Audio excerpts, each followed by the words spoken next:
السلام علیکم ویورز، ہمارے چینل پر خوش آمدید۔ وجود پر طاری خوف سانسیں بند کر دینے کے در پر تھا۔ میں کچھ بھی سوچنے سمجھنے کی حالت میں نہ رہا تھا۔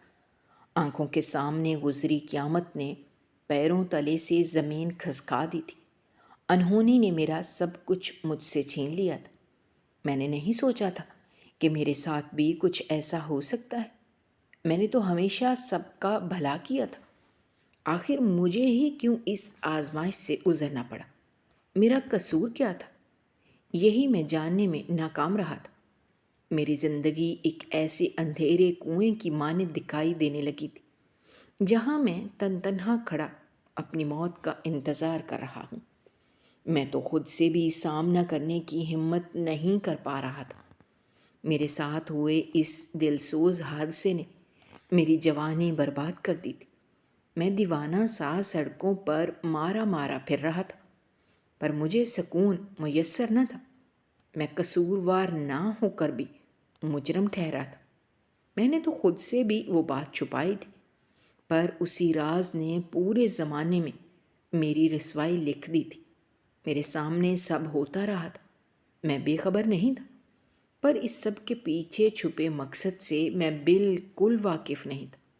میرے لیے سب برے خواب کی طرح ثابت ہو رہا تھا۔ میں چاہتا تھا آنکھ کھلے اور سب پہلے جیسا ہو جائے۔ میری چاہت رائے گاں ہی گئی، کیونکہ پریشانیاں میرے گھر کا راستہ دیکھ چکی تھیں۔ میں ہر روز ایک نئے امتحان سے گزر رہا تھا، جس کا علم مجھے یا میرے رب کو تھا۔ رسوائی کے ڈر نے مجھے بزدل بنا دیا تھا، جس کے چلتے کیا جانے والا میرا ایک فیصلہ میری پوری زندگی کی خوشیاں کھا گیا تھا۔ میں آج جس مقام پر کھڑا تھا وہاں سے لوٹنا میرے لیے بہت مشکل ہو چکا تھا۔ ضمیر کی ملامت نے مجھے کئی بار جھنجھوڑا تھا کہ میں جو کر رہا ہوں اس سے صرف نقصان ہوگا، پر میری کیفیت ہر چیز پر بھاری پڑ گئی تھی۔ میرا نام امجد ہے۔ میں شہر ملتان کا رہنے والا ہوں۔ میرے ابا شہر کی سب سے بڑی مسجد کے امام تھے، جبکہ اماں ایک خاندانی دیندار عورت تھی۔ ہمارا گھر بالکل مسجد کے ساتھ ہی تھا، جہاں کی تمام ذمہ داری میرے ابا کے سر پر تھی۔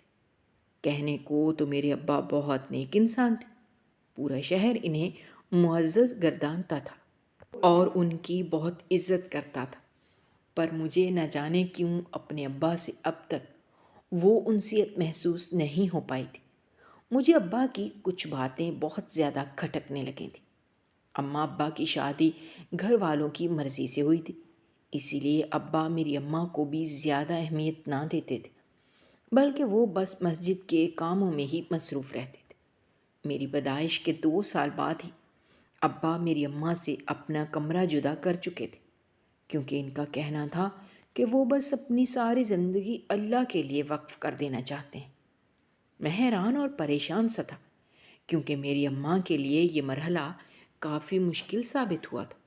لوگ اماں ابا کے رشتے پر طرح طرح کی باتیں کرنے لگے تھے، یہاں تک کہ میری اماں کی کردار کشی بھی انہی کے خاندان والے لوگ نہ جانے کتنی بار کر چکے تھے، پر ابا کا کفل نہ ٹوٹا۔ وہ یوں ہی اپنے کاموں میں مصروف رہے۔ انہیں ہم دونوں ماں بیٹے کی کوئی پرواہ نہ تھی۔ ان کے مطابق تو ہم بس ان کی ذمہ داری تھے، جسے وہ نہ چاہتے ہوئے بھی نبھا رہے تھے۔ اب تو میں ابا سے کسی بھی بات کا شکوہ کرنا چھوڑ چکا تھا، کیونکہ میری صابر ماں کی میں صابر اولاد تھا، تو کیسے انہیں اپنے ابا کے سامنے رسوا ہونے دیتا۔ میں ابا کے احترام میں کبھی کوئی کمی نہیں آنے دیتا تھا، پر اپنی ماں کو جان سے بھی عزیز رکھتا تھا۔ ان کی محبت میرے لیے سب سے زیادہ ضروری تھی۔ ان کا ہونا ہی میرے لیے میری زندگی تھی۔ میری اماں آج کل کی عورتوں کی طرح بالکل بھی نہ تھی۔ انہیں کسی بھی چیز کا شوق نہ تھا، بس انہیں میرے ساتھ وقت گزارنا اچھا لگتا تھا۔ میری اماں کی معصومیت، ان کی بے لوث محبت ہی مجھے ان کے قریب رہنے پر مجبور کرتی تھی۔ اماں ابا کے تمام کام اپنے ہاتھوں سے سر انجام دیتی تھی، پر کبھی بھی جتاتی نہ تھی۔ ان کے لیے بہترین کھانے بنانا اماں کو بے حد پسند تھا، کیونکہ میں ان دونوں کی اکلوتی اولاد تھا، تو ابا اماں دونوں ہی میرے لیے دل میں الگ جذبات رکھتے تھے۔ ان لوگوں کی یہ محبت ہی تھی جس نے مجھے بکھرنے سے بچا لیا تھا، ورنہ جیسا بچپن سے میں نے اپنے اماں ابا کا رشتہ دیکھا تھا، میں بہت وقت تک شدید ذہنی تناؤ کا شکار رہا تھا، جس نے مجھے کچھ بھی سوچنے سمجھنے سے مفلوج کر دیا تھا۔ میں بس اپنے کمرے میں ہی بند رہتا تھا، مجھے کسی بھی بات سے کوئی فرق نہیں پڑتا تھا کہ میرے ارد گرد کیا ہو رہا ہے، پر اماں کے سمجھانے پر کہ زندگی کسی کے لیے نہیں رکتی، ہمیں اپنے لیے خود سہارا بننا پڑتا ہے۔ میں نے اپنے قدم گھر سے باہر نکالے تھے۔ میں اپنی اماں کا بے حد خیال رکھتا تھا، ان کی ہر ضرورت پوری کرنے کی کوشش کرتا تھا تاکہ انہیں کبھی بھی کسی پریشانی کا سامنا نہ کرنا پڑے۔ یوں تو میں ابا کے بھی کسی کام سے انکار نہیں کرتا تھا، ابا جو بھی مجھے کہتے میں وہ ہر صورت کرنے کو تیار ہوتا تھا۔ 15 سال کی عمر میں ہی ابا نے مجھے قرآن حفظ کرا دیا تھا۔ قرآن کے تمام اسباق مجھے اماں یاد کرایا کرتی تھی۔ اماں کا تلفظ بے حد خوبصورت تھا، اسی لیے مجھے ان کی آواز میں تلاوت سننا بے حد پسند تھا، جبکہ ابا کو میرا اماں کے قریب رہنا ناگزیر گزرتا تھا۔ وہ چاہتے تھے کہ میں اپنا زیادہ وقت ان کے ساتھ گزاروں اور مسجد میں ان کا کام سنبھالنے میں ان کی مدد کروں۔ مجھے اس بات سے بھی انکار نہیں تھا، پر ابا کا عجیب و غریب رویہ مجھے ان کے قریب ہونے سے روک دیتا تھا۔ میں جیسے جیسے بڑا ہوتا جا رہا تھا، مجھے بہت سی باتوں کی سمجھ آنے لگی تھی۔ ابا کا رویہ، ان کی تلخیاں میں بہت اچھے سے محسوس کر پا رہا تھا۔ میں عمر کے اس دور میں تھا جہاں ذہن پر یادداشت اپنا گہرا اثر چھوڑ جاتی ہے، اور اس عمر میں نے اپنے ابا کو بہت اچھے سے جان لیا تھا۔ وہ جیسے دنیا کے سامنے دکھاتے تھے ویسے بالکل بھی نہیں تھے۔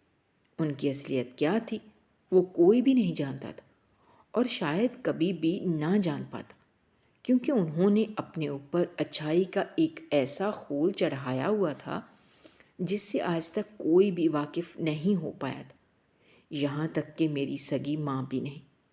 مجھے بھی کوئی ابا کی حقیقت کا علم نہ ہوتا اگر اس رات میں ابا کو وہاں نہ دیکھتا۔ ان کی اس جگہ پر موجودگی میرے لیے زندگی کا سب سے بڑا صدمہ تھا، جسے میں چاہ کر بھی نہیں بھول پا رہا تھا۔ میں ابا سے اس بارے میں استفسار کرنا چاہتا تھا، پر اپنے اندر ہمت مفقود پا رہا تھا، کیونکہ میں ابا کی خصلت سے واقف تھا کہ وہ مجھے کبھی بھی میری بات کا سیدھا جواب نہ دیتے بلکہ ٹال مٹول کر دیتے۔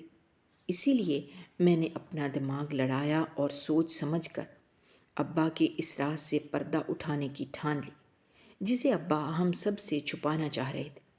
ایسا نہیں تھا کہ مجھے اپنے ابا پر یقین نہیں تھا، میں بس انہیں سمجھانا چاہ رہا تھا کہ وہ جو کر رہے ہیں ایک غلط راستے کا چناؤ ہے، جہاں صرف خسارے ہاتھ آئیں گے، وہ تہی دامہ رہ جائیں گے، کوئی بھی ان کا ساتھ نہیں دے پائے گا، یہاں تک کہ ان کی سگی اولاد بھی ان کی نہیں رہ سکے گی۔ پر قسمت کو شاید کچھ اور ہی منظور تھا، جو ہم باپ بیٹے کو اس موڑ پہ لے آئے تھے جہاں ہم خساروں کو سمیٹنے میں لگے ہوئے تھے۔ عام دنوں کی طرح آج بھی ابا صبح سویرے فجر کے وقت ہی مسجد کے لیے جا چکے تھے، پر جانے سے پہلے مجھے ہدایت کرنا نہ بھولے تھے کہ ٹھیک 11 بجے میں ان کے پاس مسجد چلا آؤں۔ آج ان کے عزیز دوستوں نے مسجد آنا ہے اور ایک جماعت بھی آ رہی ہے جن کے کھانے کا اہتمام گھر سے ہی کیا جائے گا۔ ابا کی تمام باتیں سن کر میں محض سر ہلا کر رہ گیا، کیونکہ ان کا حکم ٹالنے کی ہمت اب تک مجھ میں نہ تھی۔ ویسے بھی آج کل انہیں کچھ زیادہ ہی غصہ آنے لگا تھا، ان کی طبیعت میں چڑچڑاپن بڑھتا ہی جا رہا تھا، بات بات پر ڈانٹ ٹپٹ کرتے، وہ کافی سخت غیر انسان ثابت ہو رہے تھے۔ ابا کی باتیں مجھے کبھی کبھار کافی زیادہ تکلیف پہنچاتی تھیں، مگر میں یہ سوچ کر خاموش رہ جاتا کہ وہ میرے والد محترم ہیں ان کا درجہ بہت اونچا ہے، اگر مجھے کچھ کہہ بھی دیں تو کوئی پریشانی کی بات نہیں۔ پر ابا کی باتیں صرف باتوں تک ہی نہ رہی تھیں، بلکہ ان کا رویہ میری تمام سوچوں سے پرے ہوتا جا رہا تھا۔ وہ سارا دن اپنا مسجد میں ہی گزارتے تھے، عشاء کے بعد گھر لوٹتے تو ان کا موڈ ذرا بھی اچھا نہ ہوتا، جس کی ساری بھرپائی وہ مجھ ناچیز پر ہی کرتے تھے۔ ان کا کہنا تھا کہ لوگوں کے جوان بیٹے باپ کا سہارا بنتے ہیں، جبکہ میں سارا دن اپنے ماں کے پلو کے پیچھے لگا رہتا ہوں۔ انہیں اپنے بیٹے میں ایک مرد چاہیے تھا جو کہ زمانے کے سرد و گرم کا سامنا کر سکے، نہ کہ گھر میں بیٹھ کر عورتوں کی طرح منہ چھپائے پڑا رہے۔ ابا کی یہ باتیں مجھے شدید دکھ سے دوچار کر رہی تھیں، کیونکہ ایسا بالکل بھی نہ تھا جیسا وہ مجھے سمجھنے لگے تھے۔ میں تو نوکری کی نہ جانے کتنی تلاش کر چکا تھا، پر تعلیم نہ ہونے کے باعث کوئی بھی مجھے جلدی سے نوکری پر رکھنے کے لیے تیار نہ تھا۔ جہاں بھی جاتا وہ پہلے ڈگری کی شرط آگے رکھ دیتے تھے۔ میں ابا کو اپنی پریشانی نہیں سمجھا پا رہا تھا۔ یہی وجہ تھی کہ وہ مجھ سے شدید بدظن ہونے لگے تھے۔ میں نے اماں سے اس بارے میں بات کی تو انہوں نے مجھے کہا کہ میں ابا کے ساتھ اب سے روزانہ مسجد جایا کروں اور گھر میں بھی ان سے کسی نہ کسی معاملات پر رائے لیتا رہا کروں، تاکہ انہیں میری کمی محسوس نہ ہو۔ مجھے اماں کا یہ مشورہ درست لگا، اسی لیے میں نے اگلے ہی دن سے ابا کے ساتھ مسجد جانا شروع کر دیا، تاکہ چھوٹے موٹے کاموں میں ان کا ہاتھ بٹا سکوں اور ابا کو کوئی بات کرنے کا موقع ہی نہ ملے۔ اور ویسے بھی مسجد کا کام کرنا تو ثواب تھا، تو میں رب کے گھر میں رب کی خاطر ہی جانے لگا تھا۔ میرے دل میں بس یہی دعا تھی کہ شاید میرے گھر کے حالات بدل جائیں اور میں بھی ایک عام انسان کی طرح ایک خوشگوار زندگی گزار سکوں، جہاں میری اماں اور ابا دونوں خوشحال رہیں، ان دونوں کو کبھی ایک دوسرے سے الگ نہ ہونا پڑے۔